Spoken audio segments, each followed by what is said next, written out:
is on the eve of general and regional elections, which will be held tomorrow, Monday, the 1st of September, 2025.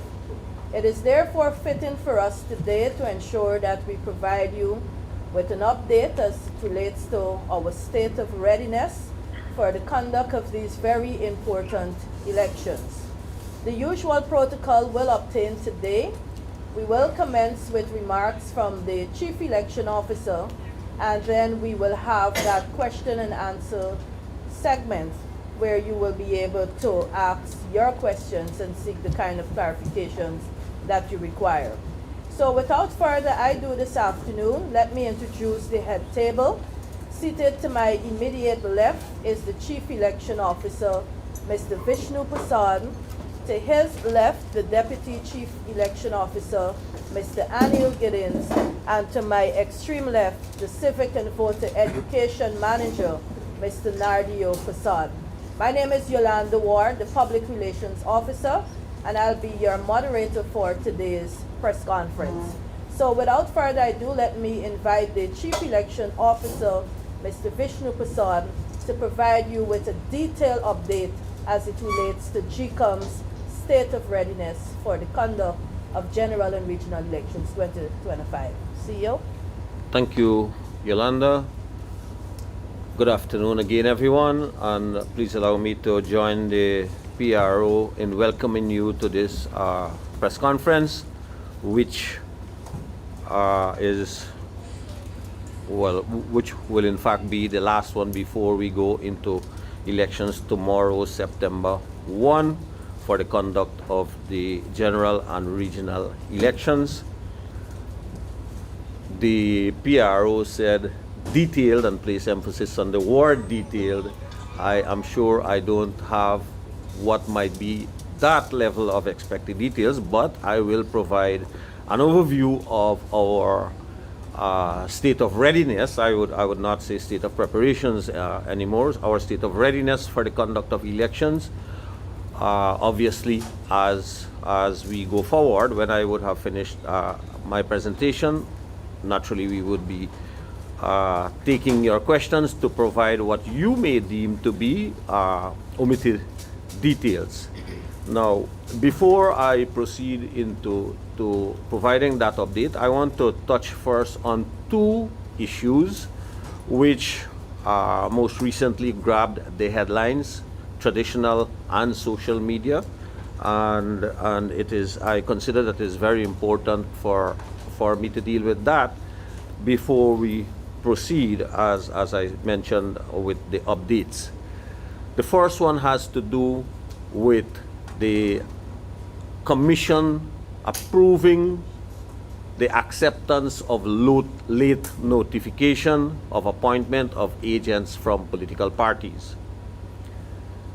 The Commission, the Guyana Elections Commission, at its Commission meeting held on Saturday, August 30th, 2025, approved the acceptance of the late notification of the appointment of assistant agents, polling agents, and candidates to the poll and to the count from the Alliance for Change, the Assembly of Liberty and Prosperity, Forward Guyana Movement, and the We Invest in Nationhood political parties. These parties had missed the statutory timeline for the submission in accordance with Section 24(2) of the Representation of the People Act, which requires that such notification be given to the respective returning officers no later than 7 days before election day. As a consequence, written appeals were submitted by the parties to the Commission for consideration. In this regard, a special sitting of a statutory meeting was convened, and the requests were unanimously, I emphasize, unanimously approved in the interest of fairness and transparency and to ensure the integrity of the process. As a consequence of the Commission's decision, I immediately notified all of the agents of the concerned political parties by email, informing them of the development and urging them to pursue accreditation of their agents and candidates with their respective returning officers as soon as possible, given the time frame that was and still is available for this to be done. I followed up this email with telephone calls to every one of the party agents, informing them that I sent this email and urging them to take action as soon as possible. The email that I sent to the agents, I copied that email to the respective returning officers. I also called all of the returning officers, asking them to immediately start working on the accreditation of agents for whom submissions were already made to them respectively. Last night when I followed up, it was about 10 o'clock in the night, and agents were still working on that to bring themselves to a point where they won't feel cornered in terms of time to get this task completed today. The other issue I want to deal with is the request that was made by the People's Progressive Party Civic for late, the submission was, perhaps late is not the right word, the submission was made after the commission had already approved the list of polling stations for the country that was submitted by the Secretariat, put together and submitted by the Secretariat. This issue went through several stages of discussions at Progressive Commission meetings. At the Commission meeting yesterday, it was raised again. It was on the agenda. That meeting was called. It was not a meeting that was in keeping with scheduled meetings of the Commission. But when they got to this issue, the deliberations, and I can say there were no disagreements in this regard. The decision was that in the interest of time, or considering that sufficient time is not available to do this, there was a unanimous decision not to go ahead with this request. That translates, you may want to say, as not approved. And this, I'm saying, notwithstanding that our logistics manager, who interrogated the request, found that at least 12 of them were justifiable. Again, the conclusion was that the time available to facilitate this change was insufficient, and therefore they were not approved.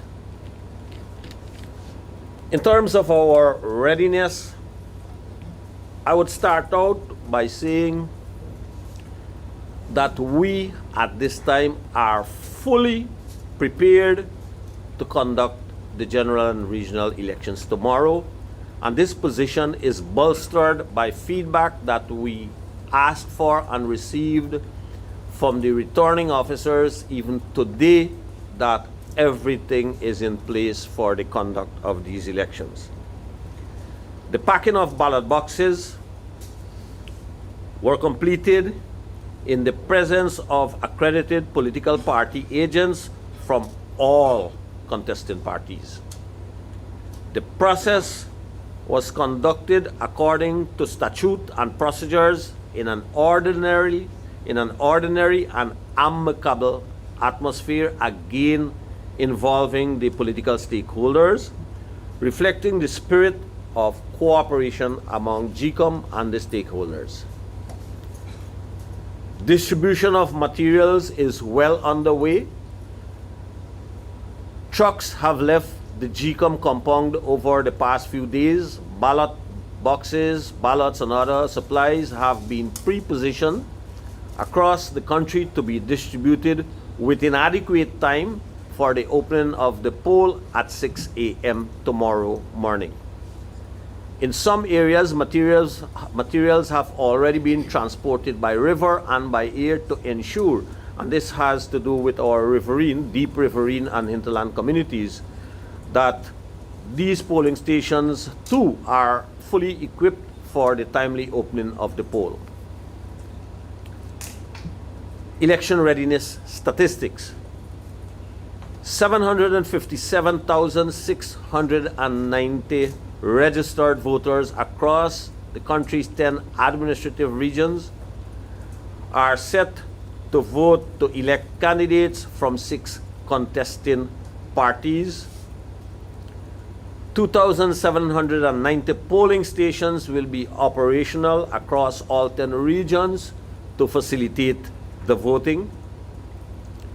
A total of 13,925 polling day staff have been trained. 11,718 staff were employed.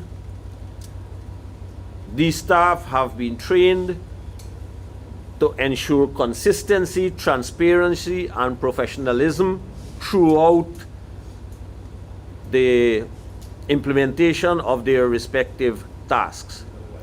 The Guyana Police Force will deploy approximately 8,700 officers to maintain order during the electoral process on election day and beyond. Election observation will be conducted by approximately 500 local observers and about 200 international observers to contribute to transparency and credibility of the elections. Safeguards will include the involvement of accredited political party agents, observers, and candidates from their respective political parties. Usually emphasis is not placed on these people. Candidates, there is provision for the accreditation of candidates by district, candidates to the poll who can go into any polling station to observe the poll, candidates to the count who clearly has authority to be in a tabulation center to observe the count. Sensitive materials, I touched on that a bit ago. Sensitive materials were transported under strict security arrangements with multiple layers of checks and verification. These movements were done with the involvement of the police force and representatives of the contesting political parties.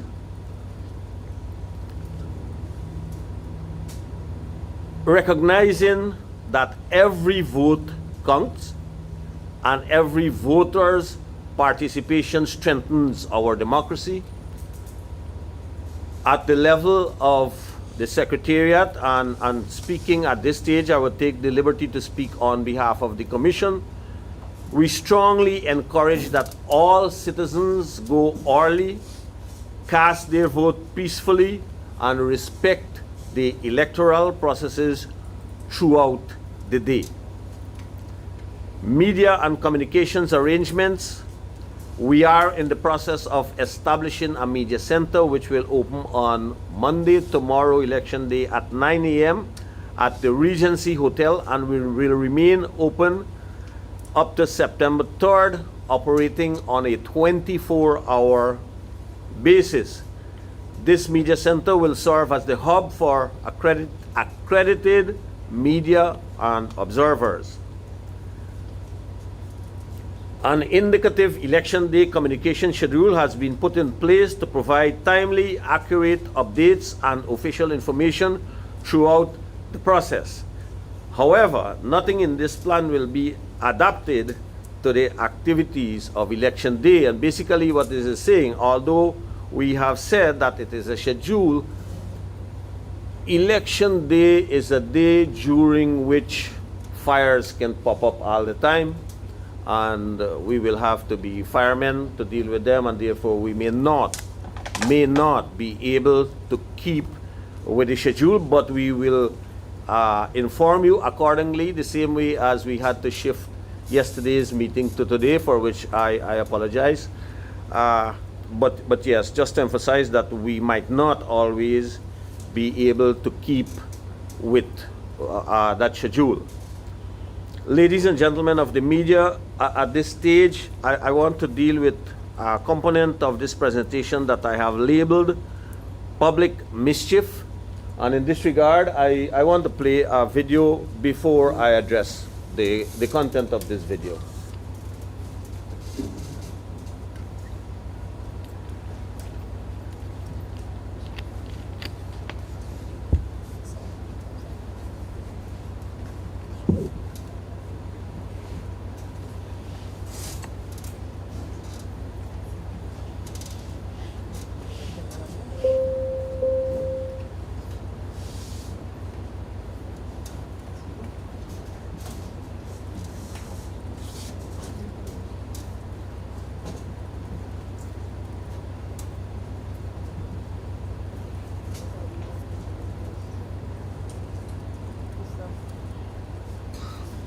Volume.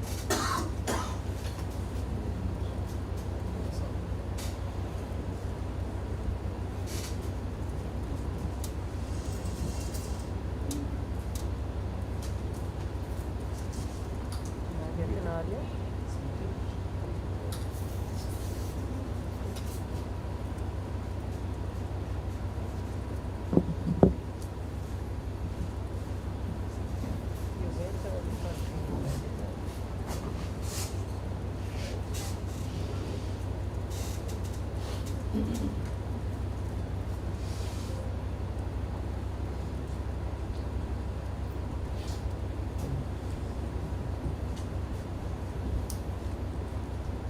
I think we should continue by Play it on the phone. Hey, what about this? You can play this and turn it. It's muted on the screen. Yeah, It's but muted. it keeps muting back. All right, we'll improvise. The DCO will.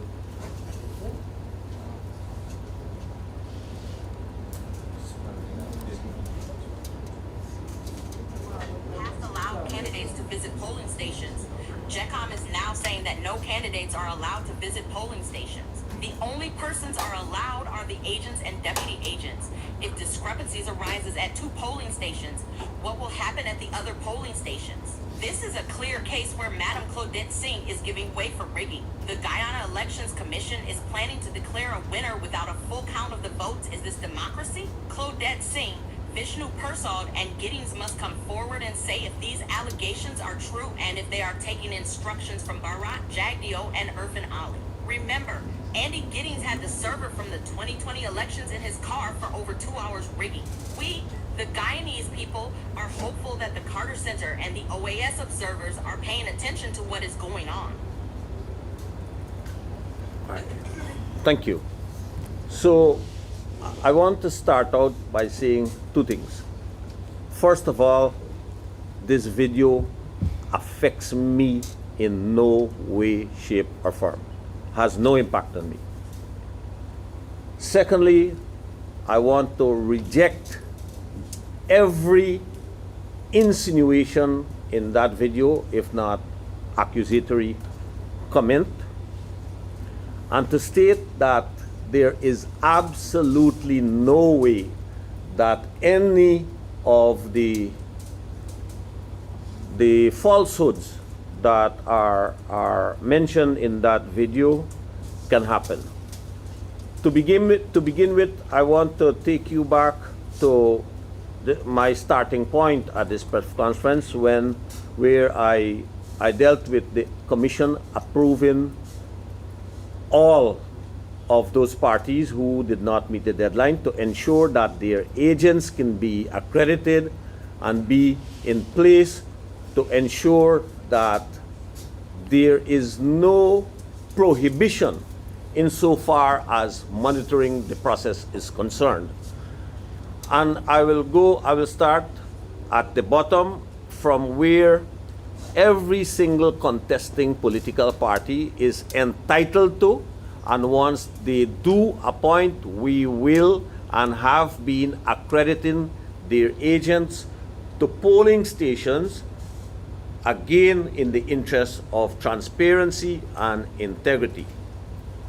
At another level, the law requires, and it has been implemented, political parties are allowed to appoint assistant agents to work as counterparts with deputy returning officers and deputy supernumerary returning officers. as we speak, I can give assurance that those deputy returning officers and deputy supernumerary returning officers have assistant agents assigned to them by the People's Progressive Party Civic and the APNU. As far as is practicable, and by practicable I mean appointments by the respective other parties, we have been and we are in the process of accrediting them. At the district level, all of the parties already have assistant agents responsible for the respective districts, and of course we have agents for the respective parties who are responsible for these appointments. Now we have gone to the extent to say, notwithstanding we are required to issue letters of accreditation. In the case of agents and assistant agents, we are issuing accreditation badges. I am not sure that all of the parties will be in possession of those because they have to submit photographs to us. That has not been done in many cases.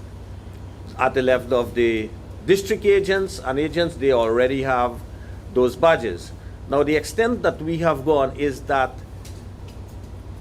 I had already sent out a memo to all returning officers with an instruction that my instruction be filtered down to deputy returning officers, right down to polling day staff, that even if an agent turns up with only one, because they're also being given letters of appointment from their political parties, if they do not have our letter of accreditation on election day and they only have their party letter of appointment, we will admit them. We will not insist that we have to see your letter of accreditation.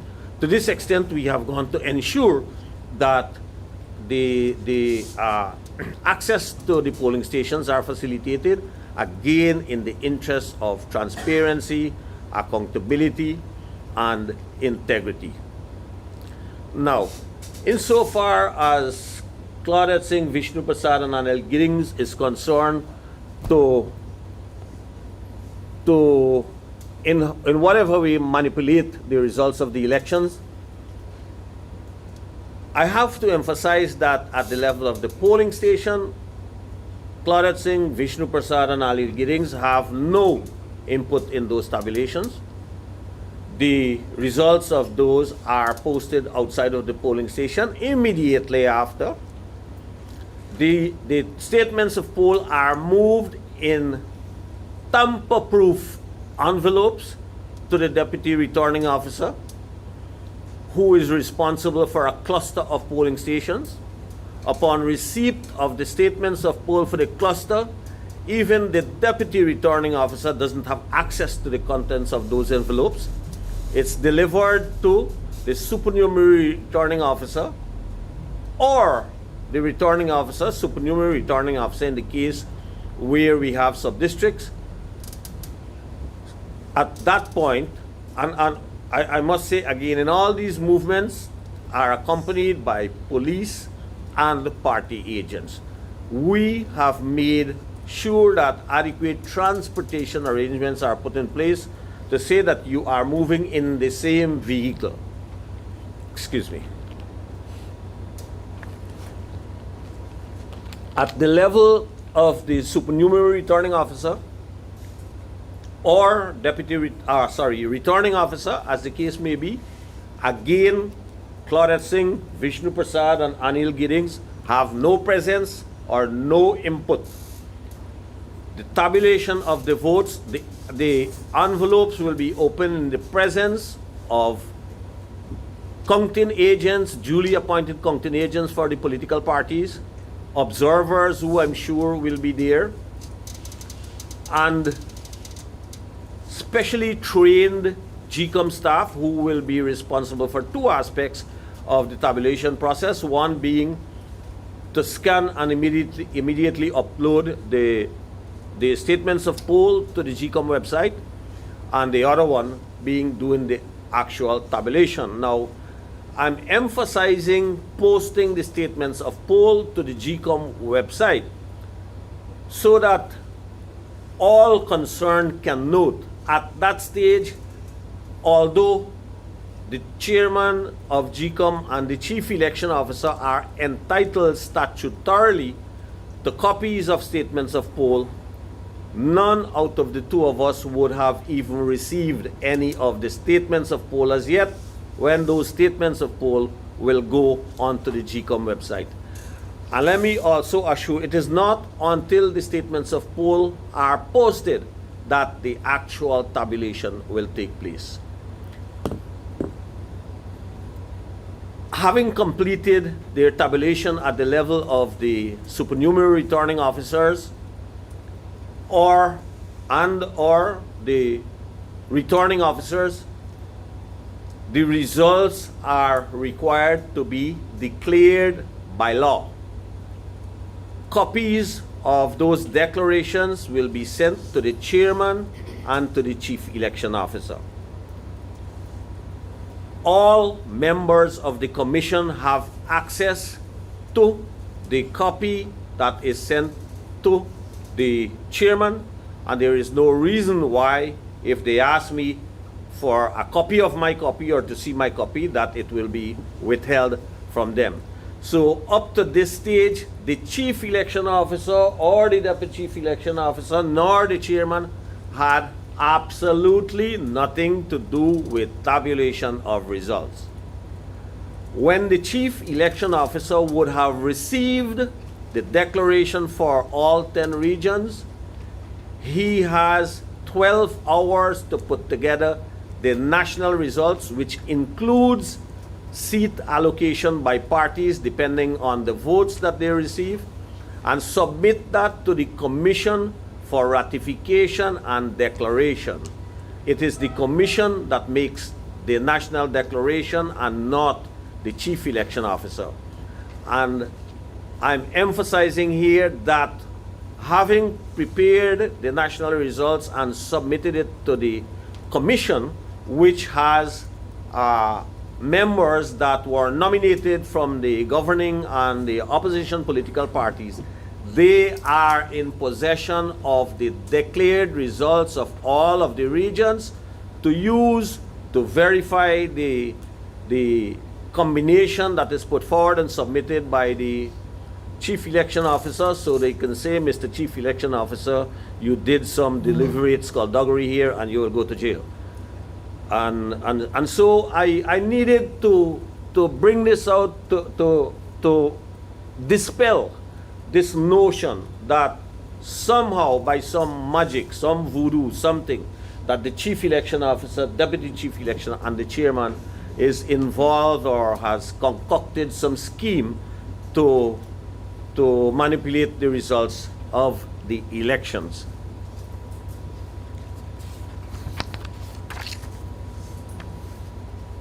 It is with that in mind that we call upon all political parties and civil society organizations to appeal to their supporters, their constituents, not to attempt in any way to thwart the successful conduct of these elections.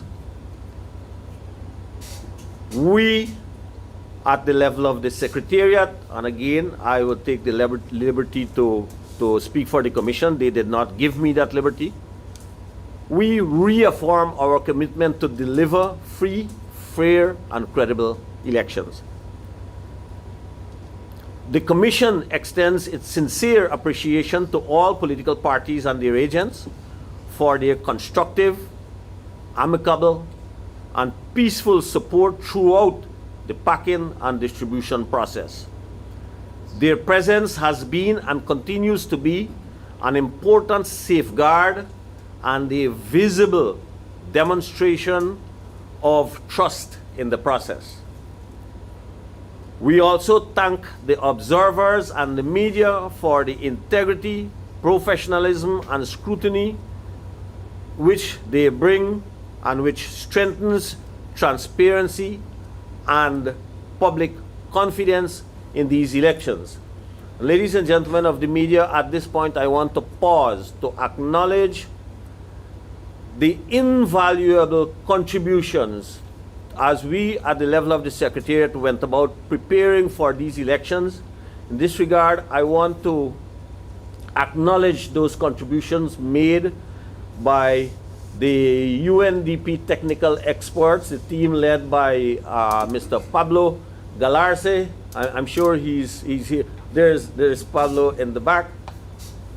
Contributions which always were aimed in keeping us not only on track, but in compliance with the Commission's policy decisions and the laws that govern our election.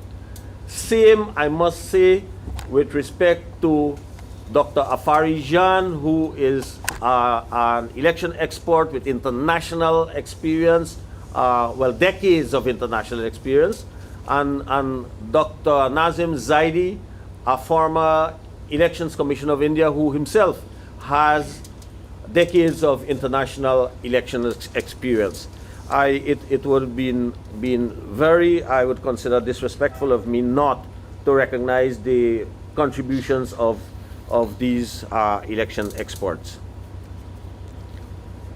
Finally, I wish to commend the dedication of GECOM staff across the country. Their tireless efforts and commitment, often going above and beyond the call of duty, which is happening as we speak, to have ensured that every ballot, every material, and every detail is in place for Election Day. Together, these collective contributions embody the spirit of cooperation and responsibility that is essential for the success of this historic exercise. Ladies and gentlemen of the media, thank you very much for listening to me. Thank you very much, CEO. We did promise not to have a detailed presentation, but that was quite extensive and comprehensive. Ladies and gentlemen, as always, it's now your time to ask questions and seek any clarifications you may have. I've already recognized the hand of Mr. Travis Chase and Ms. Svetlana Marshall. So, Ms. Chase? Thank you. I appreciate the comment on the transparency of the press. We noticed, though, that one day you speak on behalf of the Commission and another day you don't speak on behalf of the Commission.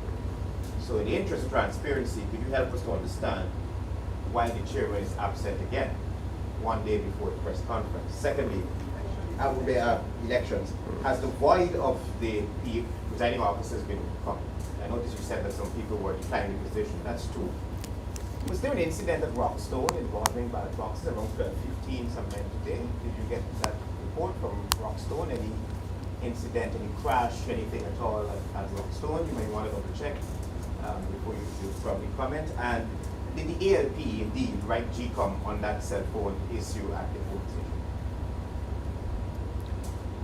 I have no recollection of receiving a letter from the ELP. Perhaps a letter of that sort went to the chairman. I have no recollection of that. With regards to Rockstone, nope, this is news to me, so I am not able to deny or acknowledge that happened. In the case of the absence of the chairman, I'm not authorized to speak why she's here or not. The chair, someday you may run into her and you may be able to pose that question to her. In terms of speaking for the chairman, if you might notice, I did not touch on anything of substance insofar. I was just extending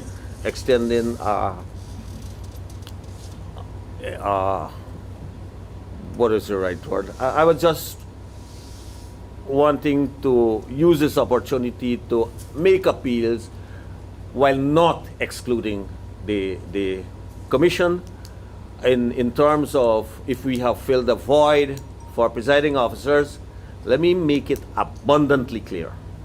When I first spoke about issue, I did not in any way, shape, or form say that we had any void or any shortage of presiding officers. What I said was we were having people declining from those positions, and we were fixing them. We were pulling places from different people. We have made an assistant presiding officer the presiding officer, and then there would have been that shift. Since then, and even now, we have no void of presiding officers or any other officers, and especially we have not been, we will not be in communication with the GDF pertaining to providing any assistance. That will not happen. But you'd agree that the chairman should be here? No, I will not agree or disagree. That's not my say. Ms. Marshall? Just to follow up on Francis' question with regards to the presiding officer, I noticed you said you're shifting around. I received reports as early or recent as this morning, which suggested that I know training is currently ongoing and some persons are currently declining certain positions, presiding officer, assistant presiding officer, dissatisfied with the arrangements in place. I was also told that persons are not showing up to training sessions.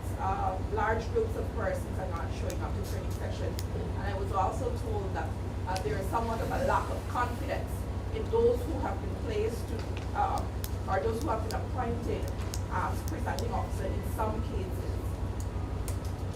And this is coming out of the training centers because I have contacts around, and this is what I'm being told from those on the ground. All right. Obviously, your contacts have deeper insight into what goes on there more than our officers in the field. A bit earlier in this press conference, I reported that based on reports that we have been receiving only today, all is in order at the polling stations. And insofar as confidence is concerned, I don't know confidence from who, because we have confidence in the people who we appointed to carry out the responsibilities at the polling stations. And I may go to the extent of telling you that we have been receiving reports of persons who we shortlisted for appointment, and evidence has been provided that they were engaged in what may be seen as political activity, and we immediately remove those persons. So if that has something to do with the confidence that you're speaking about as they emerge, we have dealt with them conclusively. Insofar as persons not turning up to the training, the feedback that I have is that persons have been turning up for training. There may be, in extreme cases, somebody may have to go to the hospital, something of the sort. I'm just using that as an example, and therefore might not have been there. That does not translate into the person will not work for us on election day.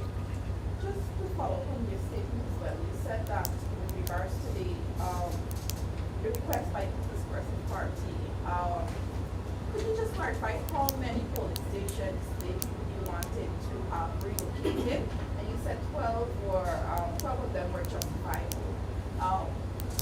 If you found them to be justifiable, what systems are being put in place to ensure that whatever concern the people had that made them request or make such a request, that everybody would be facilitated? So the initial request was in excess of 60, I think. I don't want to put an exact figure. And given the fact that the matter came up at several commission meetings but were not dealt with conclusively, in their own, I suspect, I don't speak for the party, in their own deliberations, they chiseled that down to 12, and those are 12 that were interrogated by our logistics manager. The justification given was accessibility to polling stations in terms of the distance that voters will have to go to vote at a polling station. I believe it was not said so specifically, but from our end, had those 12 polling stations been approved, we would have had to go back at the level of the Secretariat to print back those lists, because the venue will now be different. We would have had to go back into those boxes, engage the agents and the police and all of that. But the bigger issue here would have been, we would have less than a day to inform those voters that your polling station is now changed, that, at least to my mind, would have proven to be a disadvantage to those electors. If I were to put that in summary, that would be why those polling stations approval was not given for them to be changed. Just one other question. Now, with regards to the sorting of the ballots or the envelopes for the members of the discipline forces, the issue that arose with regards to the extra ballots and the ones that were absent, I understand that a proposal was made for the DCO to extract whenever it's discovered within Region 4, extract those. Please help us understand the method. The AFC saying that it could be a recipe for disaster. So the last time we met, I did report that at the level of the Secretariat, we came up with a proposal, and I didn't go into the detail because the Commission had not seen that proposal as yet. So we know that there are two extra ballots in the District 4 insofar as numbers are concerned. We propose to the Commission, and I have done an instructive correspondence that went into the envelope containing discipline forces ballots that will go to the gazetted polling stations where intermixing will be done. That memo instructs presiding officers to be on the lookout for one or two ballots that do not belong to District 4. They will know it because it's marked at the top for the region, and the bottom section of the ballot will be of a different color. Once we recognize those ballots, and this is where it comes, the DCO or nobody else extracts anything, we recognize that there is that ballot. Of course, nobody knows who cast that ballot. They are required to get to me as fast as possible. Well, the word that used there is with immediacy, through the chain of command or to me directly. The DCO in one case, because one is for District 5 and one is for District 10, poll closed at 6, so reasonably we can say that within an hour both of these ballots will turn up. The DCO will go to one of those polling stations. Chances are both ballots turn up at the same polling station. Take possession of it. So these things go out with a form, a statutory form called Form 17E, on which the number of ballots that are sent there for intermixing are recorded. The DCO will have delegated authority to amend the numbers by reducing it by 1 and sign on that form. That ballot will then be taken to the closest polling station in the correct region.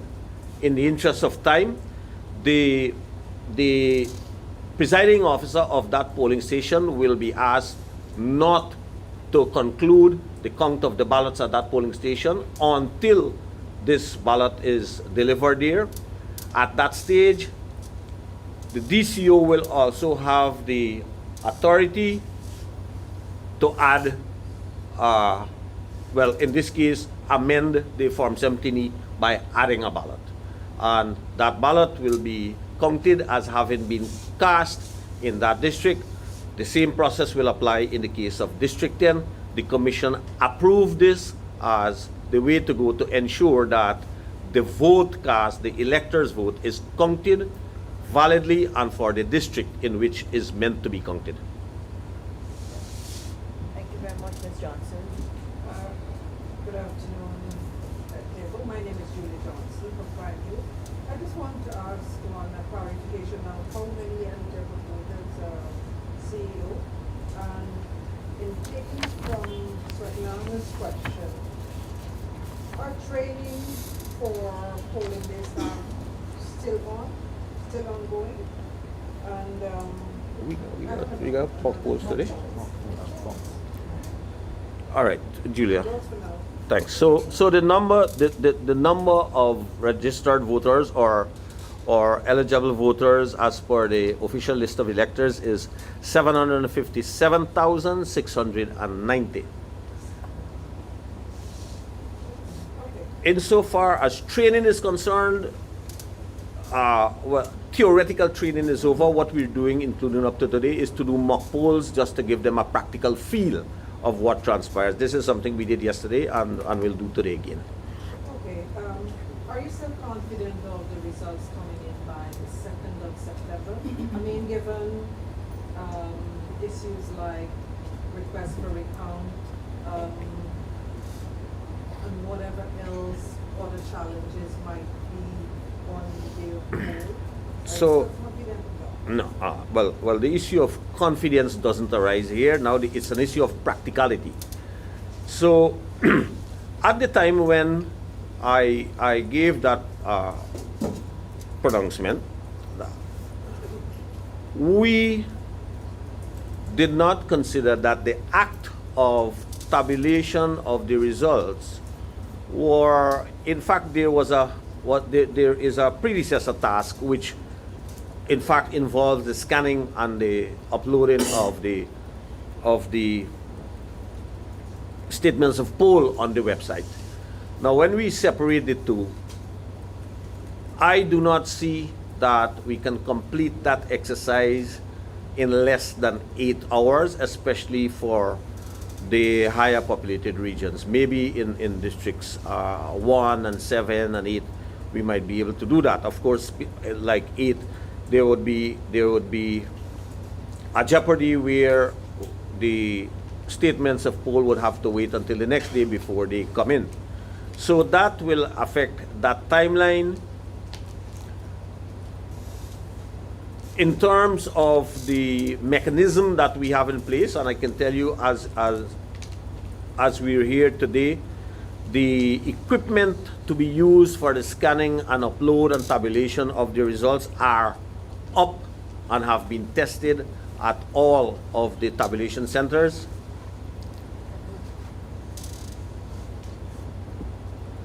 The issue of request for recount, Julia, was not factored into that.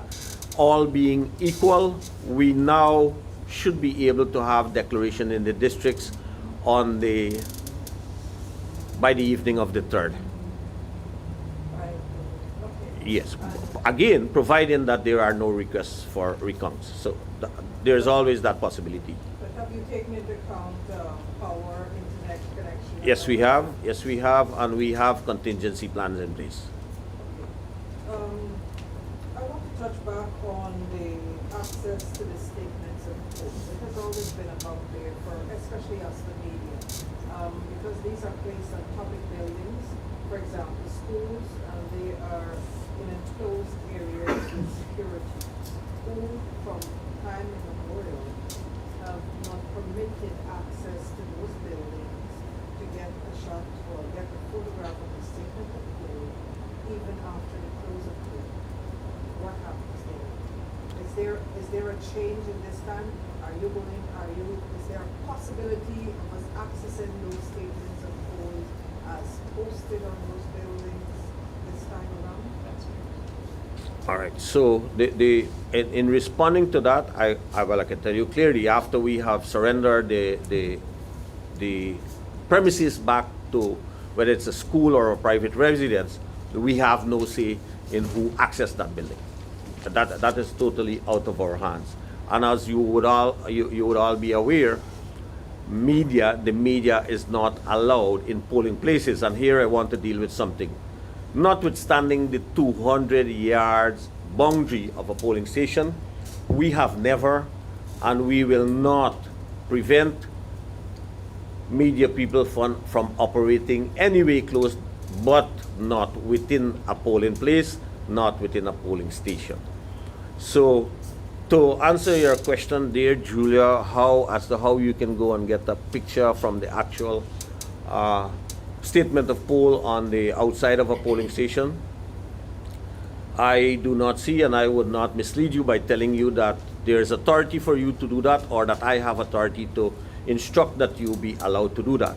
However, what might be a saving grace is that the statements of poll will all be published on the GECOM website, and they will be accessible from the media center.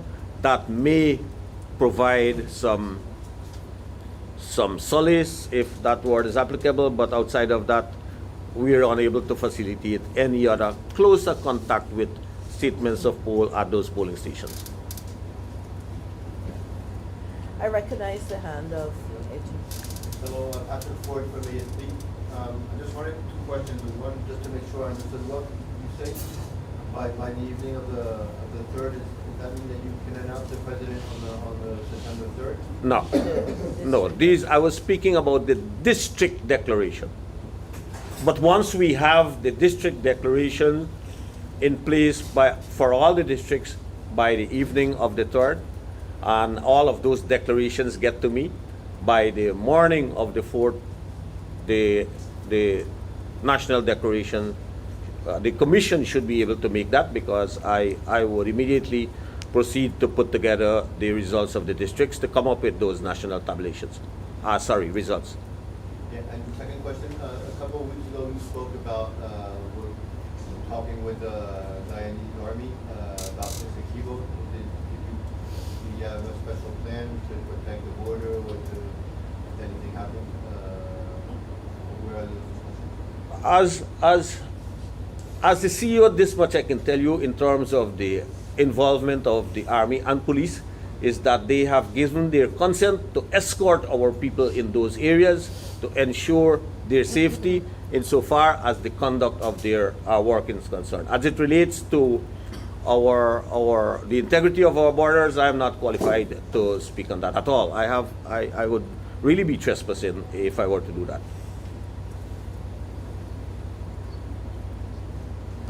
Abina? I just wanted some clarification on the use of cell phone.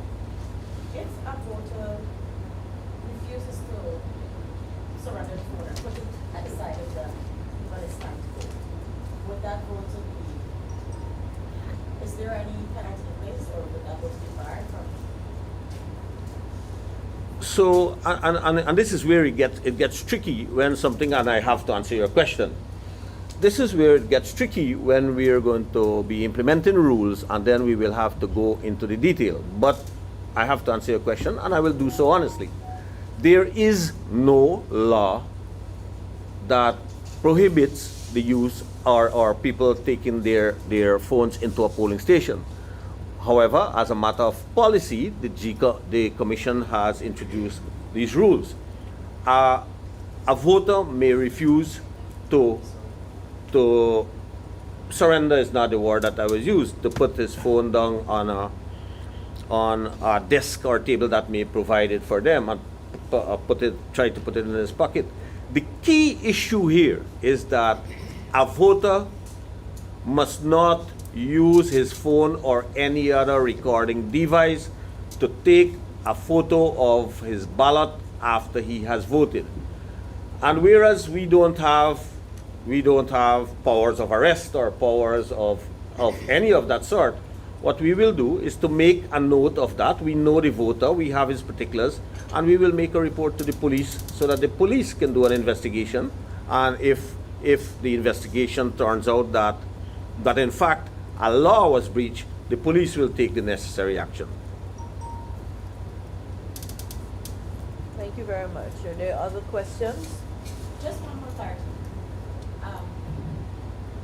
You said that the media would be barred from going close to a polling station, but they're not allowed to go into a polling place. Or a polling place, yes. Okay. So outside of a polling station, right place. A polling place. Polling place. Right outside is okay. Right. So a school Not is outside a by polling not place. outside by the door, outside by the road. Okay, okay. Yeah. Right.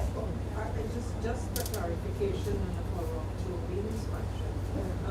Traditionally, we've had party leaders going to cast their ballots, and the media follow them into that space. Polling place. And traditionally, Julia, the problem had always been that the media turns their camera into the polling station. That is not allowed. Is it the same for the president? Sorry? If the application were to vote, He's a party leader. Because I know the practice, I'm just trying to figure out what will happen tomorrow. In terms, repeat the question, Svetlana. It's saying reporters, journalists will not be allowed to go close to the door of the polling station to capture anything. All right. Right? I'm asking if this applies to the president who's All right. Let me qualify that. This PPT. The president will go to vote, so too will be the leader of the well, there's no leader of the opposition now, but Mr. Norton will go, and I'm sure he will also want to have his photographs taken. And at that stage, and without having the authority, I am saying we will allow persons. In fact, I believe there was a request because there would be a need to engage with the media. One of the major observer teams will be making a statement, having visited one of the polling stations. Somebody else asked to do that, but those type of things, they attract media coverage. There's value in those coverage, so I will look the other side. And this applies to all Uninterrupting the 6 poll. candidates. Because you mentioned Norton as the president, so I know that there's 6 Six political contesting parties. parties. Okay, just to clarify, what we cannot have is a case of the poll being interrupted by these engagements. If we will allow for an interview, which you find to be necessary at that point, please allow that person to exit the polling station and you move to the side and not block the entrance. I had a particular case at the Guyana Defense Force on Disciplined Forces Balloting Day when I asked the press to move to the side, and I was told it's wherever the president wants it. That cannot be our modus operandi. The president, if he recognizes the press at a distance, the president will come there to give an interview. We cannot afford to have the polls being interrupted. We've referenced what the law requires so insofar as interruption to the poll, and we must ensure that we maintain that order while keeping the accessibility of the media and their coverage at those respective places. Is there another question? Vishani. Just a quick clarification. Vishani, I can't hear you. Sorry, hi. Yeah. Just a quick clarification from me in case I didn't understand this properly. The announcement of the results by the ROs, is that something you would be able to record and present to the media? Nope, you're not allowed in that tabulation center. Thank you. Okay, I see Ms. Bao. Just one very simple question, CEO. We know today there's not supposed to be any sort of campaigning activities happening. What can GECOM do about any activities that are perceived to be campaigning? For example, there have been some media interviews happening today. There have been some parties doing talk shows, etc. What can GECOM do in relation to those that may be perceived as the party's campaigning? So in responding that, are we to conclude therefore that having a poster up somewhere or having party flags up somewhere, it's a continuation of campaigning? I mean, I'm saying that against the background. So sitting in a studio with being interviewed by you, I don't consider that campaigning as the intent of the need not to have. I think the thing applies to things like having political meetings and rallies and those things, and that is why we would have seen, well, at least the 2 major parties had their concluding rally last evening. All right. Just to follow up on Vishani's question with regards to witnessing the declarations. If my memory serves me right, the media was allowed to witness declarations within the 2020 elections. What's sparking change and how this would affect, the issue of transparency, this whole, if we're not being able to record this program? So insofar as transparency is concerned regarding the declaration of results, there will be representatives of the political stakeholders in that tabulation center who would have participated throughout the process from statement 0 to statement wherever it ends, they would have agreed to the contents of the results for the district. There will be observers. Observers are allowed to be in that polling station. There is a specific section of the law that speaks to the persons who are authorized to be in the office of a returning officer insofar as the tabulation and declaration of the results is concerned. That provision does not include media. I just want to clarify before we leave, board to the table. Has there been any like duplication of observers from one group to another? Is this at all possible?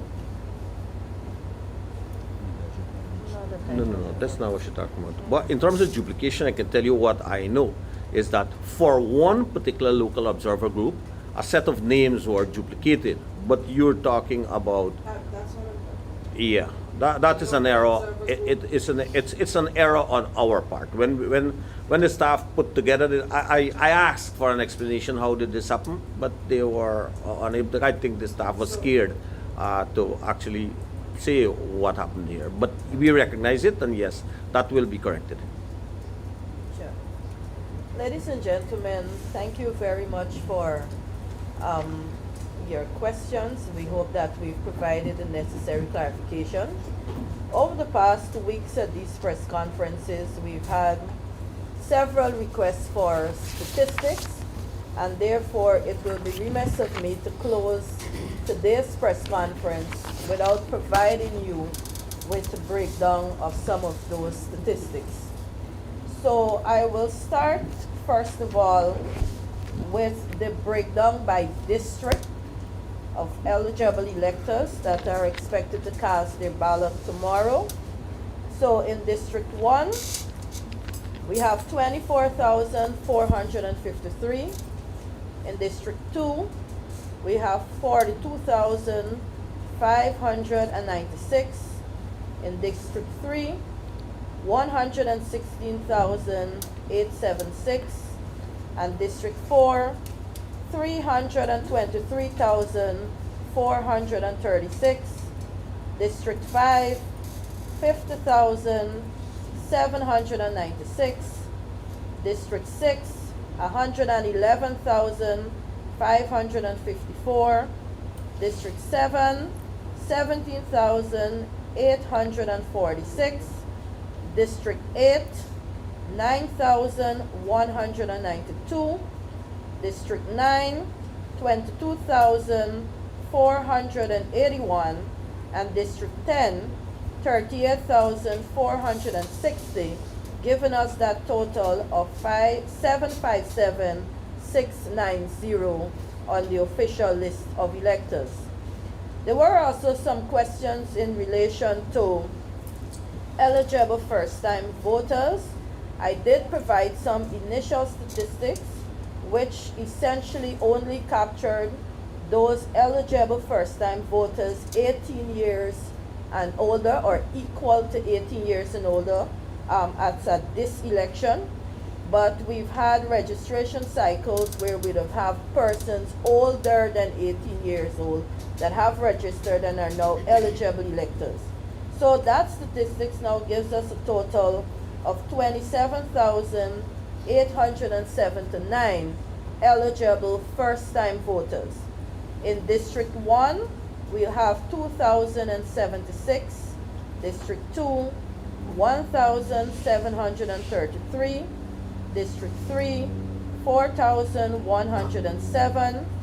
District 4, 9,580. District 5, 1,637. District 6, 3,267. District 7, 1,284. District 8, 821, District 9, 1,883, and District 10, 1,491. Ladies and gentlemen, one question from Svetlana. No, I'm happy that you brought this up because this is a question that I forgot to ask. You're saying that the first-time voters, those turned 18 or transitioned 14 to 18 years old, and those who would have registered during the registration cycle is 27,000 plus. Right. Correct? Now, the voters list would have shifted from, in 2020, from 600,000 plus to 750,000 plus. My question is, what is responsible for that 100,000 plus increase? If I got it right. Because initially I was told that 13,000. Those are now becoming 18 I years. understand. So of this 27,000, you have 13,000 who are now 18 years and just over. And the rest, I assume, the remainder are those who registered during the registration cycle. So the question still remains as to how the list moved from 600,000 plus in 2020 to 750,000 plus in 2025. What accounted for that more than 150,000 plus increase? If I may. Okay. So those figures provided by Yolanda cater to the recent cycles of registration. Right. This is just from. The extraction of the preliminary list of electors is from the National Register of Registrants, which caters to 14 and over. So the 18 years old would have come, the statistics you received would have been for the extraction of that list, the PLE onto the OLE. Since 2020, there have been several cycles. Continuous registration phases 1 and 2, and in between claims and objections. All of those would be responsible for what is, I should say, a historic trend. Because if you look at OLEs dating backwards, and I think there was some document out there, Right. it hovers around 100,000 odd every cycle of election. Election cycle, yes.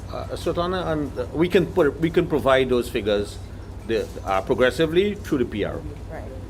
would actually also a breakdown of the Commonwealth voters who have been registered to vote in this election. Do you have that kind of breakdown? We have not done that. No. We haven't done that Eligible now. Commonwealth. We haven't done that analysis. We haven't done that analysis. So you have 27,000 first-time voters. As of from this last extraction. But do you have a timeline for this last extraction? Or like which cycle? Let's From say the extraction of the PLE for claims and objections onto this the OLE.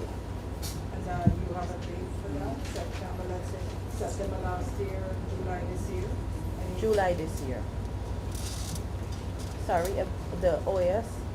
Just a quick question, the Commonwealth. Commonwealth. Is there any gender segregation of this data, of this 27,000, how many male and female? We have a gender segregation of the entire OLE. I can provide that to you, but not necessarily for this category. Right. But may I point out that we have never found this necessary because in our election process and generally there is no disadvantage that women are placed at when it comes to registering or voting. We're all citizens who, once you meet the criteria for registration and voting, you are allowed to. Ladies and gentlemen of the media, it has certainly been a pleasure engaging with you again at today's press conference. I look forward to engaging with you over the next few days and providing and updating you as we proceed over these next few days. Best wishes and all the best. Thank you very much. Thank you, ladies and gentlemen of the media.